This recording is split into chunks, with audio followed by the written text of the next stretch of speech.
Hello everyone, welcome back to Sporaria YouTube channel. Alright guys, so in this video I would like to share you a tutorial on how to fix download apps on Google Play Store waiting for Wi-Fi on Poco C65.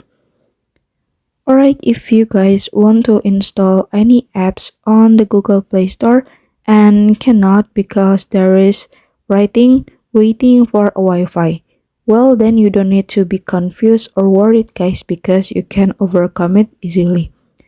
And how to do that is very easy. So yeah, now let's do the tutorial.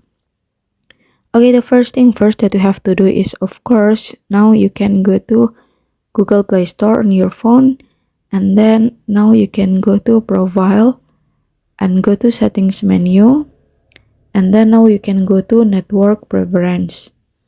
And for app download preference, this is just over Wi-Fi only, and now you can change it into over any network guys. So yeah, you can install it whether with your mobile data or your Wi-Fi guys, and this is for example. Alright guys, so this is successful, and so yeah, you can install any apps on the Google Play Store without having to over a Wi-Fi. Okay guys, and yeah, here's the tutorial, and thank you so much for watching.